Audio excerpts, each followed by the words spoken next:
Hi everyone, and welcome back to my channel where I challenge myself to make something I've never made before every week.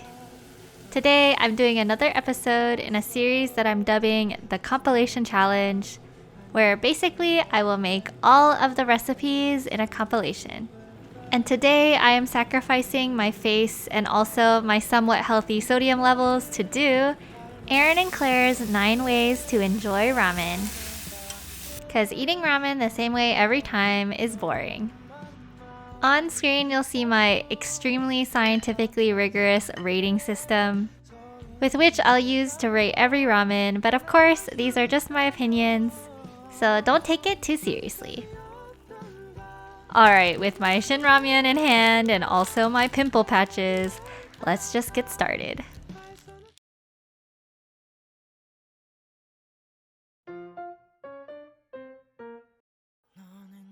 First up, we have the simplest recipe of the bunch, Ketchup Ramen. And as you could probably guess from the name, it's literally just adding ketchup to a packet of ramen. I'm following the instructions on the back of the ramen packet to a T because I wanted this ramen to be somewhat standardized. Because, you know, this is a very scientifically rigorous video.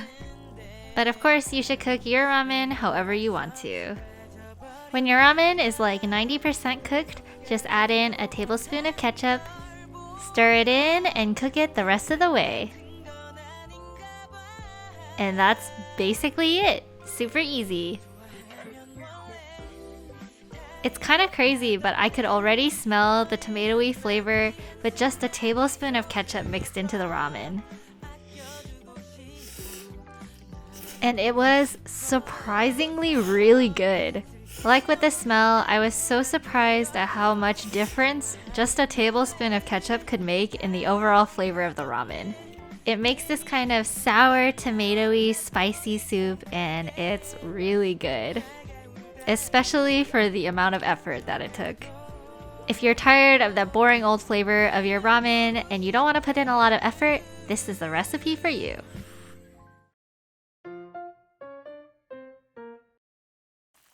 For our second ramen, we have basically the next step up in complexity, milk ramen. According to the recipe, I'll cook the ramen until it's almost done in water, and then cook it the rest of the way in milk. So basically just one extra step from cooking regular ramen. If you've watched my vegetarian What I Eat in a Days, you'll know that soy milk will work just as good as regular milk here. So don't worry, you can make this even if you're dairy-free.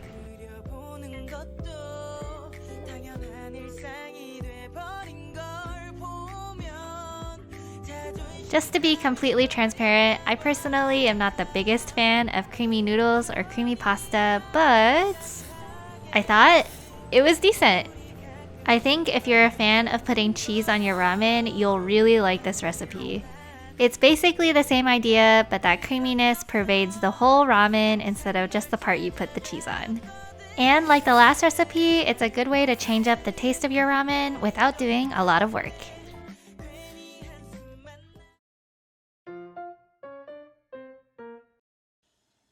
Next up, we have a ramen that was inspired by a Japanese manga in which the character made ramen in a saucepan with a little bit of water. And so we're gonna be doing the same. We'll basically be cooking these noodles down until the water almost evaporates. And then we'll be left with basically dry noodles. When the noodles are almost cooked, I'll add egg, cheese. I'm using cheddar cheese and American cheese today because I'm fancy. And finally, some sliced green onions. And I'll cover until the eggs are cooked but still wobbly. Which, doesn't this just look so good? My husband is here to help me try Kujirai Ramen, and this was so good. It kind of reminds me of a ramen that like a college student would make, with a couple extra ingredients and a new cooking method. The ramen is totally different. And of course, you can't miss out on the good old runny yolk action. Since you probably have eggs and cheese and green onions at home, I still think this is a relatively simple way to up your ramen game. By the time that I've edited this video, I've already made this ramen recipe another time, so if that's not a testament to how good this ramen recipe is, I don't know what is.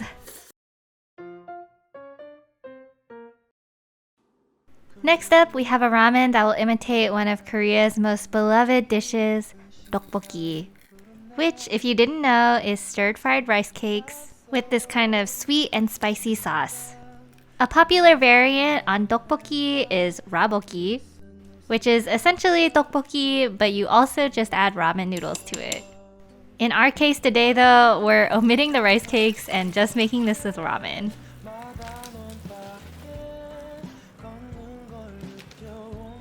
Today I'm also adding fish cake, onion, and cabbage. But of course you can add whatever you like or don't add any toppings at all. It all just depends on your preference. It'll kind of seem like there's not enough water to cook the noodles, but don't worry. Just keep stirring and it'll eventually cook.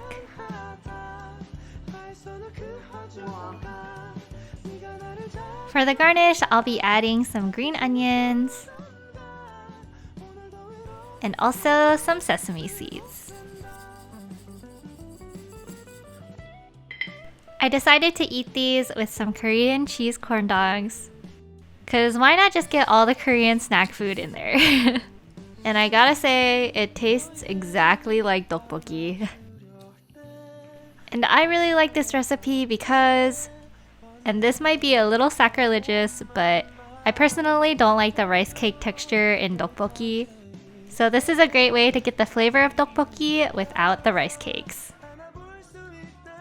I think this recipe is perfect when you're hanging out with your friends late at night and you have the midnight munchies. It's super delicious and easy to share.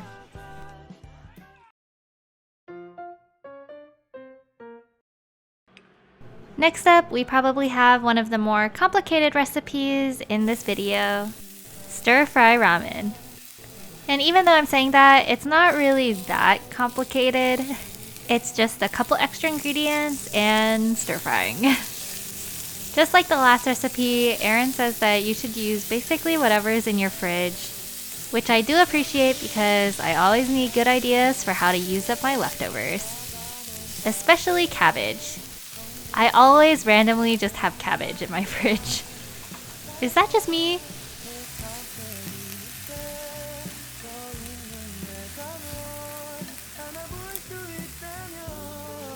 The last step is to add noodles that I cooked to 95% done, which I will stir fry until they're done.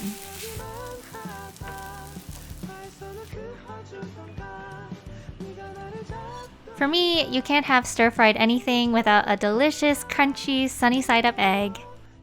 And of course, our green onions and sesame.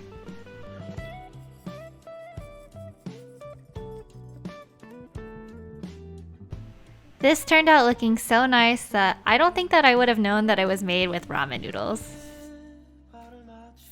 And it tastes absolutely amazing.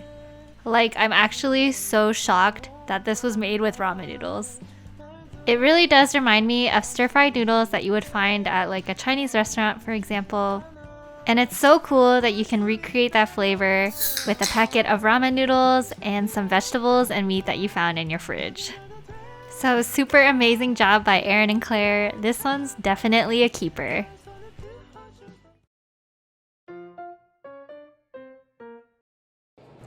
Now we have the first of our two cold ramen recipes, Tsuyu Ramen. Before this recipe, I personally didn't know what tsuyu was. So if you're uneducated like me, tsuyu is a Japanese sauce that typically consists of soy sauce, sugar, mirin, and dashi broth. And they're used to season somen and udon and tempura and eggs, etc., etc. And today, along with sesame oil, we're using it to season our ramen.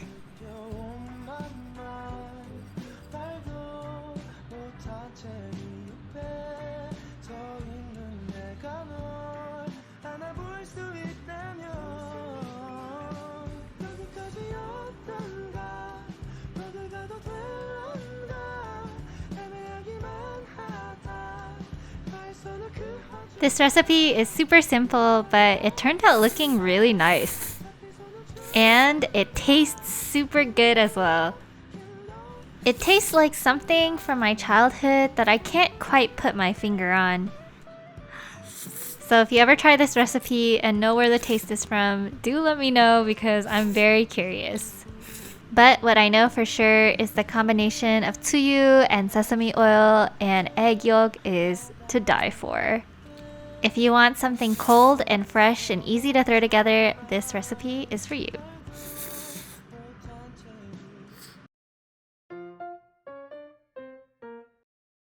Our second cold ramen is literally that, cold ramen, which is based off of the Korean cold noodle dish, naengmyeon, which is typically only eaten in summer. And honestly, with the super hot weather out these days, this would be a good recipe for you to try if you're trying to cool off a bit. Don't need no coffee yet. Got no makeup. How do you look so fine? Bust up, bust up. How did I make you mine? On top of our cold ramen, I'm going to put some cabbage and also some cucumber. But of course, you can put whatever you like, although I think cucumber is pretty typical for this dish. And the last step, a soft-boiled egg. This one is probably one of my favorite looking ones. It just looks so pretty, I think, with the egg and the green cucumber. And it tastes pretty good as well. I slightly undercooked the noodles, so it was a little too chewy for me, but the broth is this interesting flavor combination of spicy and sour and sweet and cold, which is so refreshing on a hot day. It is pretty spicy though, so make sure you have some water on hand.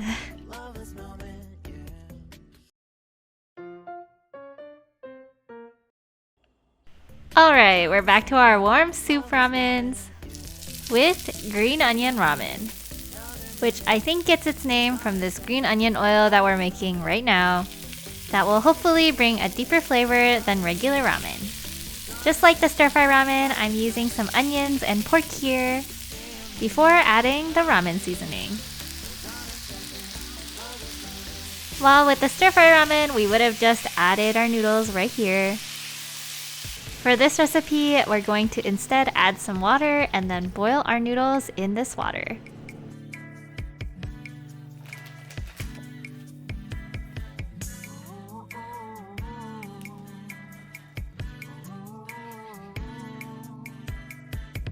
When the noodles are almost done, we'll add in this last bit of water, which I don't know is that necessary, but when I made this ramen, you could really smell the green onion oil in the air.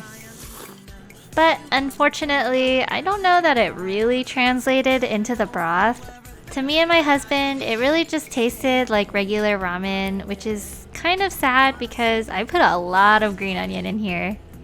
And also because we stir-fried and boiled the pork ended up being a little bit overdone.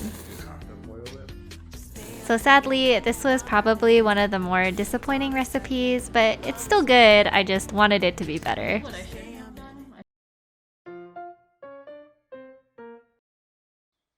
Alright, our last ramen is tomato egg ramen, which, not to be biased or anything, but tomato and egg is one of my personal favorite flavor combinations. I literally used to make stir-fried tomato and egg all the time in college.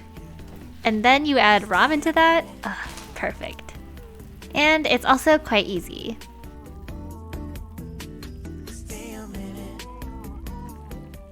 The last step is to pour in a beaten egg. And once your eggs are cooked and your noodles are also cooked, you're done. Alright guys, it's our last ramen taste test and... as expected, it tastes great. If you've ever made tomato and egg noodles, this is basically the exact same thing except with ramen. It's like savory but also sour, and very hearty and filling and just the epitome of comfort food. If you've never tried the tomato-egg combination, I highly, highly, highly recommend it. And with 9 ramens tried and tested, that's the end of today's video. And for fun, here are the final rankings of all the ramen. And I have to say, I was so impressed at all of the ramen recipes in this video. All of them were super unique and all of them were very delicious. As you can see, none of these recipes got under a 3-star rating. And really, the green onion ramen wasn't bad, it just wasn't as inventive as the other ones. And at the end of this challenge, I still want to eat ramen, and I think that is the biggest compliment to this video. And also I didn't get any pimples, which was surprising, but good. But anyways, I hope you guys liked this video. If you did, please like and subscribe. I come out with a new video every Monday. I will see you guys next week. Bye!